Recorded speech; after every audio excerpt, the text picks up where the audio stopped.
Chigs is in here recording or some shit. No Chid Smooth in here, right? So whatever you say, you know, Chig gonna have everything up there. whatever you say, Chid's gonna be on YouTube with it, man. But I like you. Come on. I just been seeing, you know, just isolated moments of salt dropping. You dig?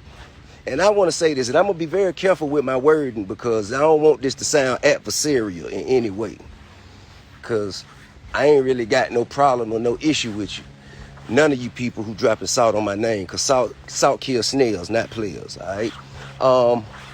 But what I like, I want to be very careful because I'm really trying to starve my ego as much as possible. That's what my next album is about. Kill the king. Killing the king is killing the ego. You know what I'm saying? But when I hear this, what I want y'all to know is, for one, bro, what God got for you is yours. Can't nobody take that from you. Okay? It's important that y'all know that because y'all feel like all of a sudden, because I'm now standing on the stage, sharing my gifts with the world, you know what I'm saying, utilizing the tools and the skills that I've developed or that I am developing, you feel like that's in your way some kind of way. And that's more your problem than I could ever be.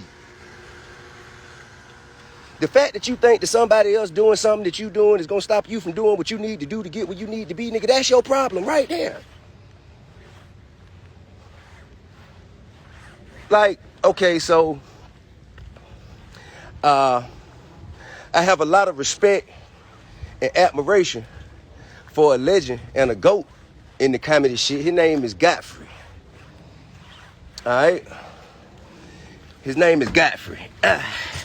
And I had the pleasure of sharing the stage with him. I had the pleasure of sharing the stage with him at the Atlanta Comedy Theater. And had a good time, you know what I'm saying? Got up there and worked on my set, you know what I mean? I enjoyed the crowd, enjoyed the opportunity. And well, I thought all was well. I thought it went very good. And then I see an interview with Godfrey. And how I see Godfrey is a legend. He's a GOAT. I'm talking about, I mean, he undeniable. All right? Undeniable. And I see him as a giant in their comedy shit. And what I saw in his interview was, I saw a legend trying not to hate while hating. You know what I mean? Like innuendos, little tidbits of hate here and there while coupling it or surrounding it with some compliments to make it seem like you ain't hating for real. But to be honest with you, bro, to me that made a giant look small in my eyes. Simply because what you said was, I came and I went on after you, and you wasn't gonna come out there and watch me because it would have made you look small. How in the fuck can I make you, a giant in this shit, look small?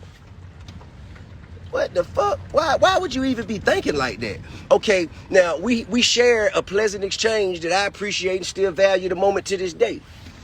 And you also mentioned, how I got on the stage. And if you would have asked me how I got on the stage and what brought me to the theater, I would have told you.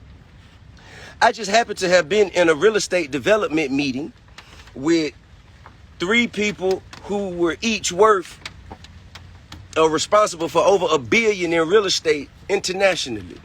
Now, in this meeting, we were casually discussing the things that we've been doing in the past few weeks. And it just happened to come up that I had been doing stand-up. And one of the people in the meeting that I was meeting with, that we were working on, doing some real estate shit together, he said, oh, well, you know what? I own the plaza that the comedy theater is in.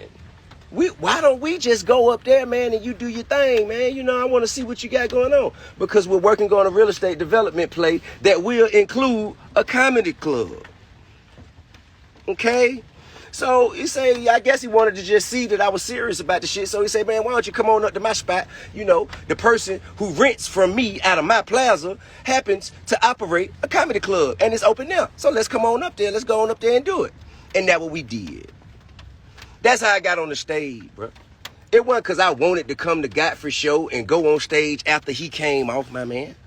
It was because I was handling my business and my business brought me to your show because the person I was handling business with happens to own the building that the comedy theater rents from that you were paid, whatever you were paid, to perform at, okay? So, bro, like, my man, but all you had to do is ask me. All you had to do is say, hey, bro, how you get, like, what brought you here, man? What made you, you know what I mean? Like, you ain't got to drop salt, man, and dry hate, man. You ain't got to do that, bro. You ain't got to do that. My man, what I do see, or what I did ascertain, is that you were fully aware of my ability to add value and contribute more shine, more opportunity, more whatever to the comedy game. And that's true. I can, and I hope to. That's my intention. That's to all ships rise with the high tide. You hear me? So if a motherfucker come, or a motherfucker paying more attention to comedy because Tip is on stage, whether it's because they want to see him fail or they want to see what he got to say, whatever it is, bro, that shit should help you and everybody else in this shit. You know what I mean? Because the one thing I see is it ain't enough money to go around right now. But get what? I don't want the money. It ain't enough for me to even bother myself with. I'm in it for the love of the shit. You understand? I'm doing it because I love to do it, bro. Doing it because I got a passion to do it. I ain't made a fucking dime. Ain't looking for it. Don't need it. Would like it, but that's later. Now,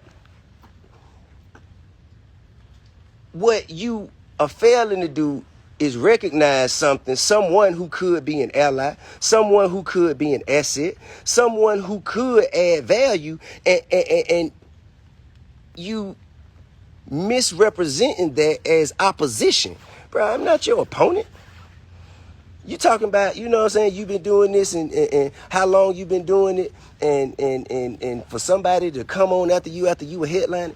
Hey, bro, you know how many motherfucking comedians it is out there rapping right now? You know how many comedians it is out there doing rap? Nigga, I've been rapping since I was 8 years old, bro.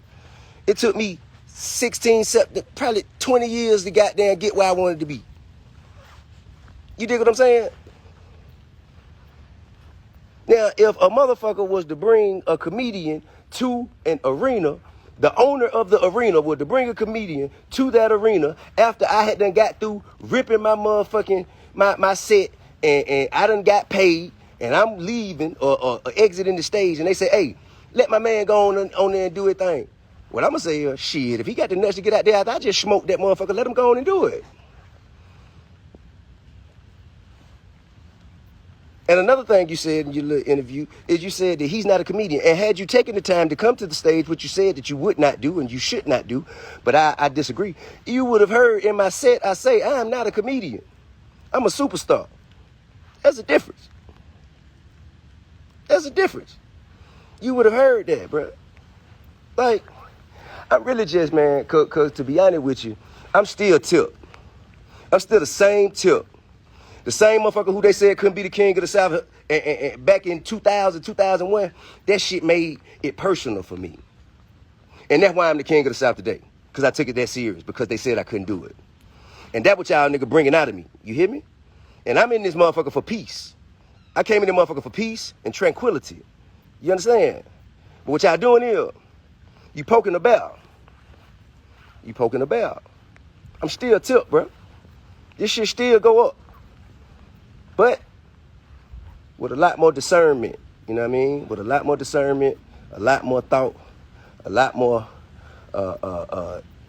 intention now, okay? So look, man, let's everybody, man, coexist together.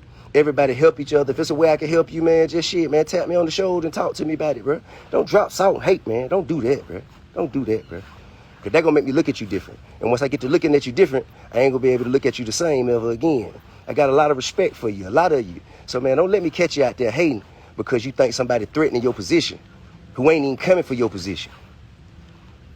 Don't make me get to applying pressure to the position that you applying for. Okay? So let's everybody live together, coexist, and just goddamn, man, and try to help each other as much as possible, man, because the other shit, that shit lame as hell, bro. And we too old to be lame. We too old for that. All right? Love and respect.